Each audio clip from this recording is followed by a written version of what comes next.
کامیاب ہو سکتا ہے؟ دیکھیں اس سے بہت بڑا اعتماد کو دھچکا پہنچا ہے ان ممالک کے جو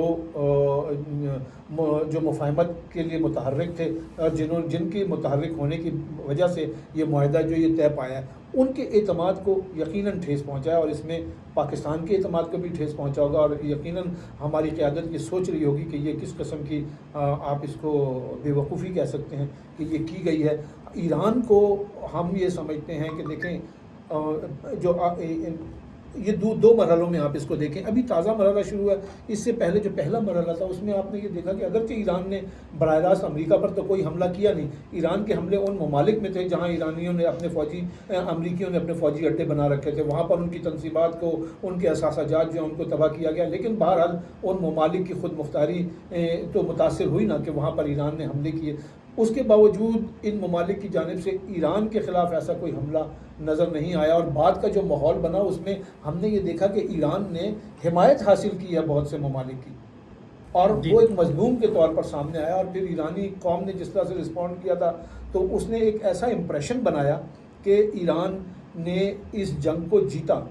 ہمیں امریکہ تھوڑا آپ کہہ لیں کہ بیک فٹ پہ نظر آیا، اور ایران جو ہے وہ ہمیں نظر آیا اور اب یہ چیز ریورس ہوتی نظر آ رہی ہے۔ اب دیکھیں نا، ایران کو یہ سوچنا چاہیے، آپ کوئی اسپورٹس ہو، کسی بھی چیز میں آپ یہ دیکھ لیں کہ جیت حاصل کرنا اتنا مشکل نہیں ہوتا جتنا جیت کو برقرار رکھنا مشکل ہوتا ہے۔ اب ایران نے اگر یہ جنگ جیت لی تھی تو اب اسے کوشش یہ کرنی چاہیے کہ یہ امپریشن برقرار رہے، تاکہ اس کی ایک جو بالادستی ہے یا جو اس صورتحال پر اس کا جو ایک ہمیں وہ حاوی نظر آ رہا ہے وہ قائم رہے۔ اس میں دوبارہ حملے میں مجھے لگتا ہے یہ ایران کی مس کیلکولیشن بھی ہے۔ اگر پہلے اس پہ امریکہ شدت کے ساتھ حملہ آور نہیں ہوا تو اس میں جیسے آپ نے بتایا کہ دیگر ممالک کی مداخلت تھی، اگر یہ ممالک پیچھے ہٹ جاتے ہیں اور کہتے ہیں کہ ان کو ٹھیک ہے لڑنے دو، تو پھر وہ امریکہ اکیلا نہیں لڑے گا، جو دیگر ارد گرد کے مسلم ممالک ہیں وہ اپنے دفاع کرنے کے لیے وہ بھی حملہ آور ہوں گے۔ اگر حملہ آور نہیں بھی ہوتے تو کم از کم خاموش حمایت ایران سے شفٹ ہو کے وہ امریکہ کی طرف چلے جائے گی۔ تو یہ بے وقوفی بھی ہے، حماقت بھی ہے، اور ایسا ہونا نہیں چاہیے تھا۔ ایران کو میں ایک بات مکمل کر لوں کہ ایران کو اس میں ان ممالک کا بھی خیال رکھنا چاہیے جنہوں نے اس کو سپورٹ کیا۔ اب یہاں اس میں ایران اکیلا نہیں ہے۔ دیکھیں نا، قطر جس نے اس کی حمایت بھی کی، قطر نے اس کو $300 ارب بھی دینے، قطر نے انویسٹمنٹ بھی کرنی ہے، اسی کا جہاز اڑا دیا۔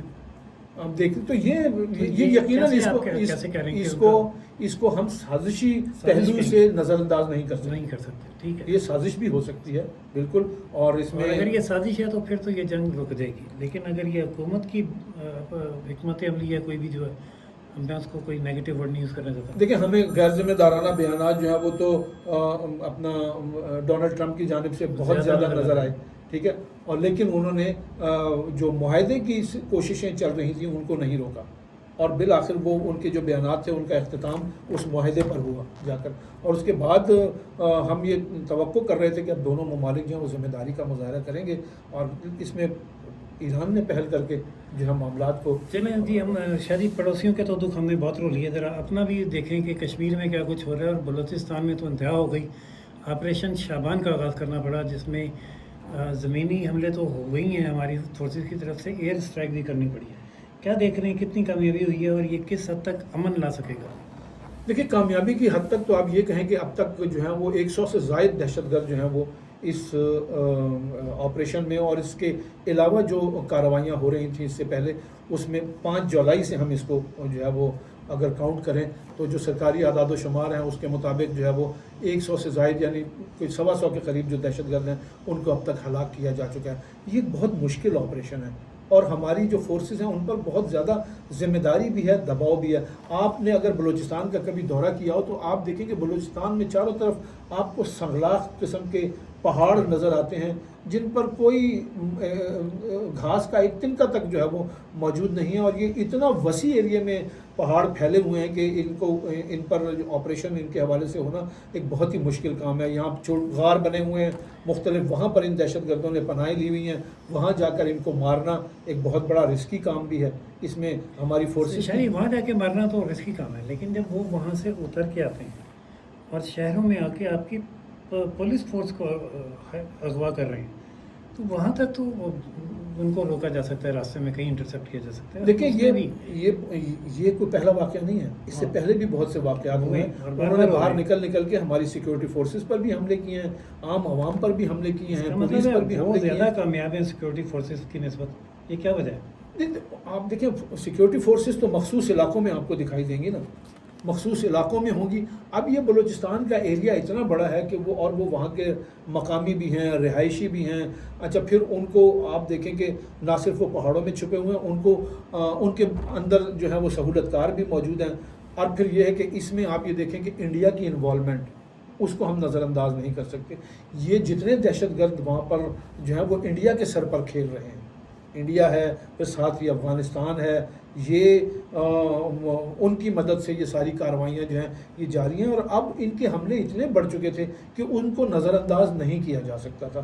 اس پر یہ فیصلہ لینا تھا سرکار کو کہ اب کسی بڑے آپریشن کی ضرورت پڑ چکی ہے. اور شاید یہ آپریشن تو ہو جائے گا، لیکن کیا آپ سمجھتے ہیں کہ اس آپریشن کے نتیجے میں جو گولیاں چلیں گی اور جس سے ان کے لوگ مارے جائیں گے، جیسے آپ کہہ رہے ہیں ان کے اپنے لوگ ہیں، وہ ان کے سہولت کار بھی ہیں، تو وہ کیا اس خوشی میں کہ امن قائم ہو گیا، وہاں فوج کے خلاف جو سینٹیمنٹس ہیں وہ ریورس ہو دیں گے؟ دیکھیں یہ بڑی تکلیف دہ بات ہے. فوج کے خلاف سینٹیمنٹس کوئی اس آپریشن سے پیدا نہیں ہوئے. فوج کے خلاف سب سینٹیمنٹس جو ہیں وہ بہت پرانے ہیں. وہ پہلے سے وہ تحفظات جو ہے وہ اگر اس کو ریورس کرنے کی کوشش کی جاتی تو نوبت یہاں نہ پہنچتی. ہم یہ بات آپ کہہ سکتے ہیں، لیکن وہ بھی ایک اس میں بھی درمیان میں کوششیں ہوتی رہی ہیں. اور اس میں سب سے بڑا جو معاملہ ہے نا وہ بلوچستان کی تعمیر و ترقی کا ہے. بلوچی عوام ابھی تک اپنے آپ کو محروم سمجھتے ہیں، اور وہ یہ سمجھتے ہیں کہ ان کو ترقی سے، ان کے علاقوں کو، ان کے صوبے کو ترقی سے دور رکھا گیا ہے، جس نے بلوچستان کے عوام کی محرومیوں میں اضافہ کیا. اور وہی محرومیاں جو ہیں وہ پھر انہیں بغاوت کی طرف لے کر گئی ہیں. اچھا پھر یہ جو دہشت گرد عناصر تھے یہ کوئی آج کے نہیں ہیں، یہ بھی بہت پرانے ہیں. انہوں نے اسی محرومی کو جو ہے وہ اور ترقی نہ ہونے کو استعمال کرتے ہوئے بلوچستان کے عوام کے ذہنوں میں ہماری سول حکومتوں کے خلاف بھی زہر گھولا، اور ہماری جو فوج جو ہے اس کے خلاف بھی. اب مجھے خوف پتہ کیا ہے؟ اب یہ صورتحال سارے ملک میں ہو رہی ہے، ترقی کا پہیہ رکا ہوا ہے، تعلیم اس قدر مہنگی کر دی گئی ہے، سرکاری اسکول پرائیویٹائز ہو رہے ہیں، یونیورسٹیاں کے ڈپارٹمنٹ خالی پڑے ہوئے ہیں، کیونکہ لاکھوں روپے سیمسٹر فیس کسی کو دینے کی سکت نہیں ہے. نتیجتاً مدرسے پنپ رہے ہیں، اور مدرسوں میں جو مائنڈ سیٹ بن رہا ہے وہ وہی ہے جو ہم نے کوئٹہ میں دیکھا ہے. راشد صاحب یہ وہ معاملہ ہے کہ اگر اس پر یہ بہت تلخ حقیقت ہے. اس پر اگر آپ زبان کھولیں گے تو بس پھر آپ سمجھیں گے یہاں پر اب یہی مسئلہ ہو گیا. ہر 200 میں مارے جا رہے ہیں. نہیں آپ دیکھیں کھولیں گے تو مارے جا رہے ہیں. یہ وہ دور چل رہا ہے کہ اس میں آپ پر آپ کہہ رہے ہیں کہ انڈکلیئرڈ ایک پابندیاں چل رہی ہیں.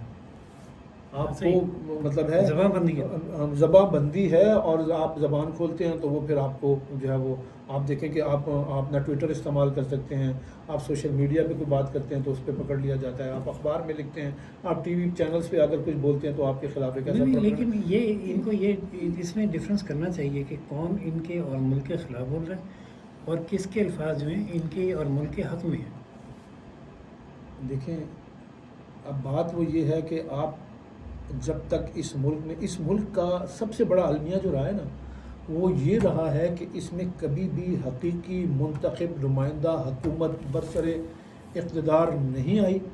اور اب جو پچھلے الیکشن میں جو کچھ ہوا ہے وہ تو بس اللہ ماشاء اللہ اس کی تو ماضی میں کبھی مثال نہیں، اور وہی غیر نمائندہ حکومت ہونے کی وجہ سے اس ملک میں ٹھیک ہے یہ جو مسائل آپ دیکھیں، بلوچستان میں آپریشن، خیبر پختونخوا میں آپریشن، کشمیر میں آپریشن، آپ کے جناب علی ادارے تباہ، آپ کی معیشت تباہ، کہیں کوئی اچھا پہلو ہمیں دکھائی دے ہی نہیں رہا. اس پر سوچنا چاہیے بیٹھ کے لوگوں کو. یعنی ہم تو اشارہ ہی کر سکتے ہیں، بالکل اس پہ جو مقتدر لوگ ہیں ان کو سوچنا چاہیے کہ ان کا جو بھی اختیار ہے وہ چند سالوں کے لیے ہے. بالکل صحیح ٹھیک ہے، انہیں ملک کا سوچنا چاہیے جس نے قائم رہنا ہے. بالکل صحیح. تو شاہ جی کافی ٹائم ہو گیا، ہم یہاں وائنڈ اپ کرتے ہیں اس کو. اب تک کے لیے اتنا ہی. آپ بھی سوچیے اور کمنٹ میں اپنی رائے ضرور دیجیے گا ناظرین، اور اجازت دیجیے گلوبل وائس ٹیلی ویژن پاکستان سے راشد حبیب اور سید ظفر ہاشمی صاحب کو. چینل لائک، سبسکرائب اور شیئر کرنا نہ بھولیے گا. اللہ حافظ.